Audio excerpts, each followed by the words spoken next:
Hi అండి. అందరికీ నమస్తే. Millionaire wife part 3.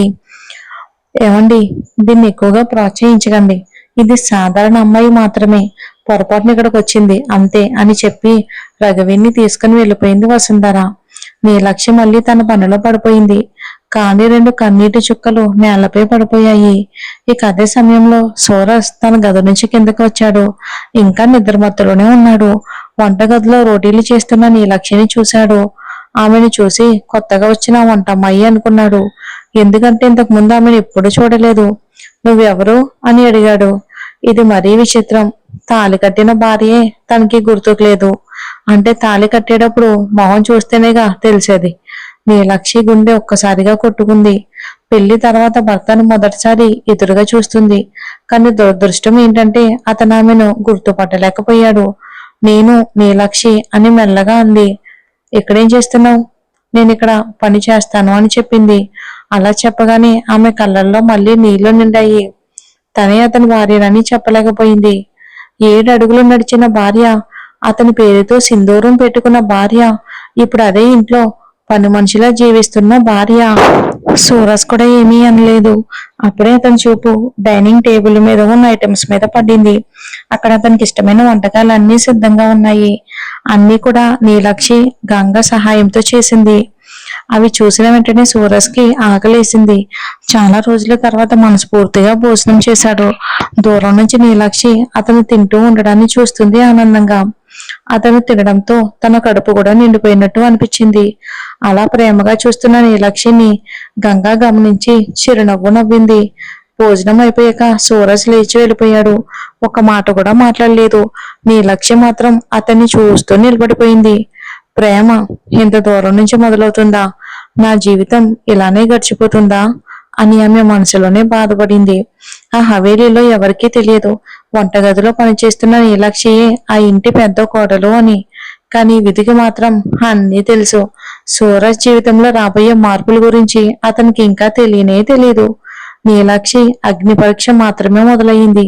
బాధ, ప్రేమ, ఎదురు చూపుల ప్రయాణం ఇప్పుడే ప్రారంభమైంది. రాతుడు హవేలీలో ఆ ఉదయం కాస్త టెన్షన్ వాతావరణం కనిపించింది. సూరజ్ ఇంకా నీలక్షిని కొత్తగా వచ్చిన వంటమ్మాయని అనుకుంటున్నాడు. అతను కార్తీక్ తో తన గదిలో కూర్చున్నాడు. కోపంతో ముఖం ఎర్రబడింది. కార్తీక్, ఇదేంటి?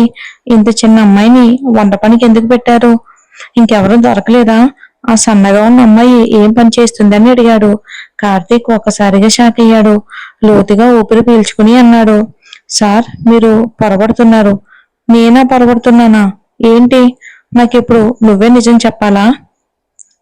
కానీ సార్, నీ లక్ష్యం వంటమ్మాయి కాదు. మరెవరు? ఆమెనే చెప్పింది కదా ఇక్కడ పని చేస్తానని. కార్తీక్ ధైర్యం చేసి చెప్పేశాడు. సార్, ఆమె వంటమ్మాయి కాదు. ఆమె మీ భార్య. మీరు పెళ్లి చేసుకున్న అమ్మాయి. వాట్? నా భార్య? సూరజ్ ముఖం ఒక్కసారిగా గట్టిపడిపోయింది. ఏమంటున్నావు కార్తీక్? మళ్ళీ అలాంటి మాటలు మాట్లాడొద్దు. కార్తీక్ ఆగలేదు. సార్, నిన్న మీరు పెళ్లి చేసుకున్నారు. ఆమె మెడలో మీరు మంగళసూత్రం కట్టారు. అదే నీలక్షి. సూరజ్ నిన్నటి పెళ్లి గురించి గుర్తొచ్చింది.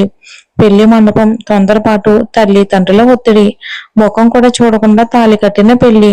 తాను ఈ పెళ్లి చేసుకుంది కేవలం ఇంట్లో వాళ్ళ ఒత్తిడి వల్లే. అంతే తప్ప దానికి తన జీవితంలో విలువ ఉంటుందని ఎప్పుడూ కూడా అనుకోలేదు. ఓ, నేను ఆమె ముఖం కూడా చూడలేదు అని తనలో తానే అనుకున్నాడు. అతని మనసులో ఏదో గందరగోళం మొదలైంది. అది కోపమా, బాధ అతనికి అర్థం కాలేదు. ఆ రోజు మొత్తం సూరజ్ పనిలో బిజీగా గడిచిపోయాడు. Clients, meetings, deals.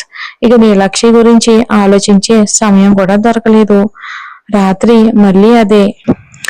మరుసటి రోజు నీలక్షి సూరజ్ కోసం టిఫిన్ సిద్ధం చేసింది. నిశ్శబ్దంగా రోటీ, పెరుగు పెట్టి తన పనిలో పడిపోయింది. మనసు బాధగా ఉన్న తన గౌరవాన్ని మాత్రం కోల్పోలేదు. అక్కడే ఉన్న కార్తీక్ ఆమెని చూసి అన్నాడు, వదిన, మీరెప్పుడు ఇంతే మౌనంగా ఎందుకుంటారు? నీలక్షి చిన్నగా నవ్వింది. ఏం మాట్లాడాలన్నయ్య? విధి రాసింది జరుగుతుంది కదా. ఈ మాట విన్న కార్తీక్ మనసు కదిలిపోయింది. ఆమెను తన చెల్లెలుగా భావించాడు. ఏదైనా చేసి అమ్మాయికి సహాయం చేయాలని నిర్ణయించుకున్నాడు. ఇంకొక వైపు వసుంధర, రఘువీర్ తమ గదిలో మాట్లాడుకుంటున్నారు. ఏమండి, ఈ పెళ్లి కేవలం ఒక నాటకం మాత్రమే, అంతకంటే ఎక్కువ కాదు అని అంది వసుంధర. సూరజ్ ఎప్పటికీ ఆ అమ్మాయిని భారీగా అంగీకరించడు. అందుకే సాధారణమైన అమ్మాయిని ఎంచుకున్నాం. ఎప్పుడూ తల ఉంచుకుని ఉంటుంది, మనకు ఎదురు చెప్పే ధైర్యం ఉండదు. రఘువీర్ నెమ్మదిగా అన్నాడు. వసుంధర, ఆ అమ్మాయి చెడ్డది కాదు. ఆమె చేసిన టీ తాగితే మా అమ్మ గుర్తొచ్చింది. బహుశా ఇంటికి కావలసిన ప్రేమ, ఆప్యాయతలను ఆమె తీసుకురాగలదు. వసుంధర పెదవి విరిచింది. ఆమె పేరు మాత్రమే కోడలు, అంతే. పేరుకి మాత్రమే కోడలు, అంతకంటే ఎక్కువ కాదు అని కోపంగా చెప్పి బయటికి వెళ్ళిపోయింది వసుంధర. అదే సమయంలో సూరజ్ కార్తిక్ తో కలిసి ఢిల్లీకి వెళ్తున్నాడు. కారు కిటికీ బయట చూస్తూ ఆలోచనలో మునిగిపోయాడు. నీలాక్షి ముఖం గుర్తుకు చేసుకోవాలని ప్రయత్నించాడు, కానీ ముఖం కనిపించలేదు. కానీ ఆమె నీలికళ్ళు మాత్రం గుర్తొచ్చాయి. ఆ మౌనం, ఆ ప్రశాంతత ఎందుకో మళ్ళీ మళ్ళీ గుర్తుకొస్తున్నాయి. కార్తీక్ మౌనం భంగం చేశాడు. ఒక మాట చెప్పనా సార్? చెప్పు. నీలాక్షి మంచి అమ్మాయి సార్. నిన్న మీకు ఇష్టమైన భోజనం చేసింది. ఈ ఉదయం మీకోసం టిఫిన్ చేసింది. మీ ప్రవర్తన వలన ఆమెకు బాధ కలిగినా అసలు నోరు తెరిచి ఒక్క మాట కూడా అనలేదు. సూరజ్ కాస్త గట్టిగా అన్నాడు. కార్తీక్, నేను మళ్ళీ మళ్ళీ చెప్తున్నాను, ఈ పెళ్లి ఒక ఆచారం మాత్రమే. నాకు ఆమెతో ఎలాంటి సంబంధం లేదు అని అన్నాడు. కానీ ఈసారి అతని గొంతులో చిన్న సందేశం కనిపించింది. అతను ఒప్పుకోకపోయినా నీలక్షి పేరు, ఆమె మౌనం, ఇక ఆమె కళ్ళు అతని మనసులో మెల్లమెల్లగా చోటు సంపాదిస్తున్నాయి. ఇక హవేలీలో నీలాక్షి ఆలయంలో దీపం వెలిగిస్తుంది. చేతులు జోడించి దేవుణ్ణి ప్రార్థించింది. భోలేనాథ్, నా జీవితం మధ్యలో చిక్కుకున్న పడవలా అయిపోయింది. నేనేం చెయ్యాలి? ఆయన ప్రేమను ఎలా గెలుచుకోవాలి? నాకు దారి చూపించండి అని మనసులోనే వేడుకుంది. సూరజ్ తనను గుర్తించకపోయినా తన కథ ఇప్పుడే మొదలైందని ఆమెకు తెలుసు. ముందు ఇంకా చాలా పెద్ద ప్రయాణం ఉంది. ఇక ఒకరోజు ఇష్టం లేకుండా పెళ్లి చేసుకున్న మనిషి తన కోసం కూడా ఏదో అనుభూతి చెందుతాడా? ఆ ప్రశ్నకు సమాధానం మాత్రం కాలమే చెప్పాలి. జైపూర్లోని రాథోడ్ హవేలీలో ఆ రాత్రి ఎడారి చల్లని గాలితో నిండిపోయి ఉంది. కానీ హవేలీ లోపల మాత్రం కొత్త పెళ్లి సందడి ఇంకా తగ్గలేదు. కొత్తగా పెళ్ళైన అంశుమాన్ సింగ్ రాథోడ్ అనన్య గది గులాబీ రేకుల పూలతో అందంగా అలంకరించబడి ఉంది. ఉదయపు సూర్యకిరణాలు గదిలోకి వచ్చి పడుతున్నాయి. అనన్య తన పెళ్లి లెహంగా మార్చుకుని పల్లిచెట్టి పసుపు రంగు నైట్ డ్రెస్ లో ఆశుమన్ పక్కన కూర్చుంది. గత రాత్రి తన కలలన్నీ నెరవేరినట్టు ఆమె ఎంతో సంతోషంగా ఉంది. కొత్త పెళ్లి కూతురి ముఖంలో ఉండే వెలుగు ఆమె కళ్ళల్లో స్పష్టంగా ఉంది. ఆమె అంశుమాన్ను మెల్లగా కదిపి, లేవండి, ఉదయం అయిపోయింది అని చెప్పింది. తను మాత్రం దుప్పటి కప్పుకుని, అరే అనన్య, చాలా అలసటగా ఉంది, ఇంకొంచెం పడుకోనివ్వు అన్నాడు. అనన్య కోపంగా, ఏంటిది?